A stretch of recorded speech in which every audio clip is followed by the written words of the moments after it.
हर हर महादेव। श्री शिवाय नमस्ते। ज्ञान बढ़ाए व्यवहार। एक शिक्षाप्रद कहानी।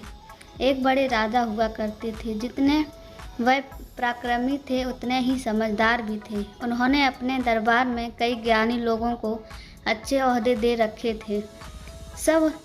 वह सबका काफ़ी सम्मान करते थे। लेकिन इन सब में जिनका वह सबसे ज़्यादा सम्मान करते थे वह थे उनके राज्य के राजपुरोहित।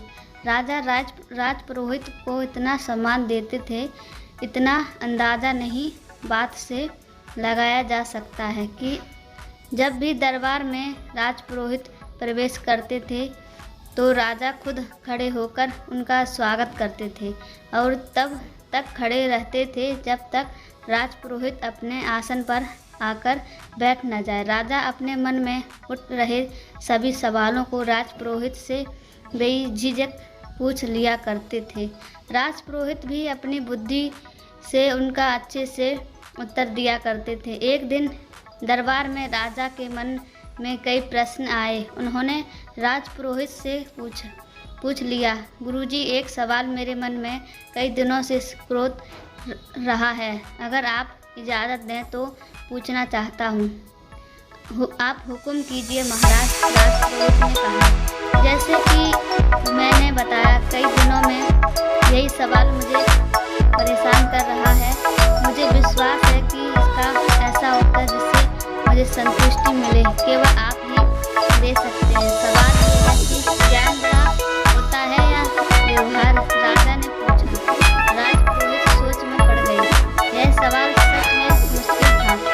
ऐसा नहीं कि उन्हें इस सवाल का उत्तर नहीं मालूम था, लेकिन उन्हें कैसे राजा को गलत तरीके से समझाया जाए यह उनके समझ में नहीं आ रहा था। राजपुरोहित ने विनती कर राजा से कुछ दिनों की मोहलत मांग ली ताकि कोई ऐसा तरीका ढूंढ सके जिससे इस वक्त सवाल का उत्तर राजा को संतुष्ट कर पाए। दरबार खत्म हो गया। राजपुरोहित अपने घर सवाल लौट गए। उस दिन से वो चिंता में रहने लगे। उन्हें समझ नहीं आ रहा था कि कैसे राजा के सवाल का उत्तर दिया जाए। 2 दिन 3 दिन बीत गए, लेकिन राजपुरोहित अभी भी इसी कश्मकश में थे और वह ना अच्छे से सोते थे, ना ही ठीक से सो पाते थे, ना ही खा पी पा रहे थे। उनकी पत्नी यह सब देख रही थी। पत्नी ने राजपुरोहित से उनकी परेशानी का कारण पूछा।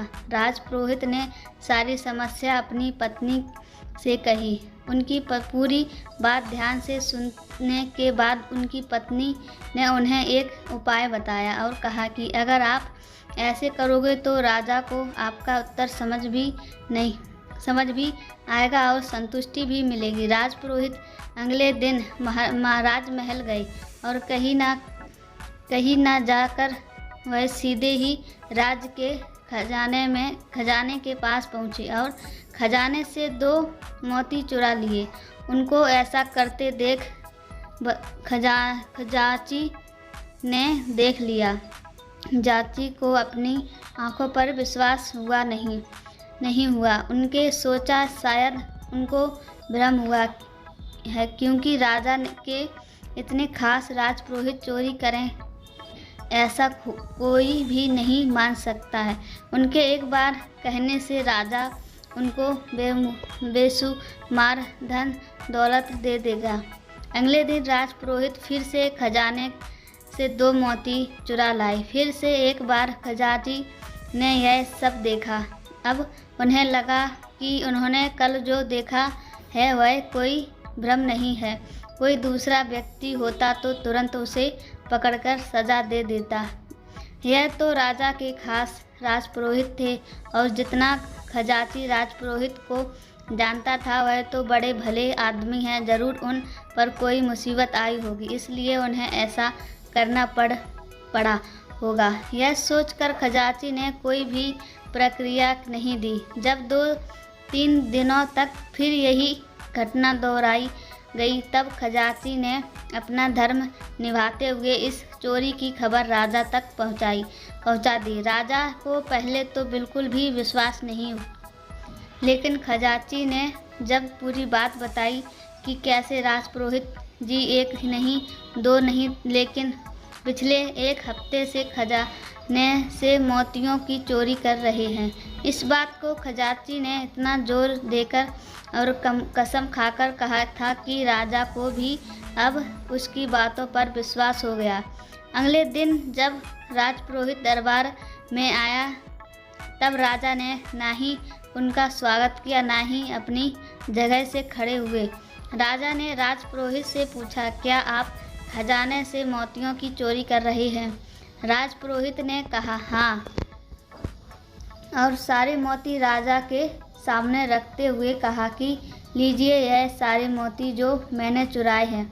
राजपुरोहित का ऐसा व्यवहार देखकर राजा के साथ दरबार में बैठे सभी लोग आश्चर्यचकित थे। राजा ने राजपुरोहित से कहा, अगर आपको यह मोती लौटाने ही थे तो आपने चुराए ही क्यों? राजपुरोहित ने राजा की माफ़ी मांगते हुए कहा, महाराज, मैं चोर नहीं हूँ। मैंने यह सब इसीलिए किया क्योंकि आपने कुछ दिनों पहले मुझसे जो प्रश्न किया था उसका संतुष्टि भरा उत्तर आपको दे सकूं। जैसे कि यहाँ उपस्थित सभी लोगों ने यह देखा कि आज महाराज ने ना ही मेरा स्वागत किया और ना ही पहले की तरह मुझे इज्जत दी, तब जबकि अभी भी मेरे पास उसका ही ज्ञान है जितना पहले था। बस कुछ बदला है तो मेरा व्यवहार। इससे यही साबित होता है कि आपके पास चाहे जितना ज्ञान हो, अगर आपका व्यवहार अच्छा नहीं है तो सब व्यर्थ है। इसलिए व्यवहार सबसे बड़ा है, ज्ञान नहीं। राजा राजपुरोहित की बातों से और उनके द्वारा दिए गए इस अनोखे उत्तर से बहुत प्रसन्न हुए। उन्होंने राजा आज जैसा व्यवहार राजपुरोहित के साथ किया था उसके लिए माफ़ी मांगी और एक बड़ा इनाम उन्हें दिया। दोस्तों, आज की इस शिक्षाप्रद कहानी से मिलने वाली सीख जो हमें अपने जीवन में इम्प्लीमेंट करना चाहिए। हम चाहे कितनी पुस्तकें पढ़ लें, अच्छे वीडियोस देख लें, आर्टिकल पढ़ लें या कितना कॉलेज प्राप्त कर लें, लेकिन अगर हम उन्हें अपने जीवन में, अपने व्यवहार में नहीं लाते हैं तो सब व्यर्थ है। हर हर महादेव। श्री शिवाय नमस्तुभ्यम।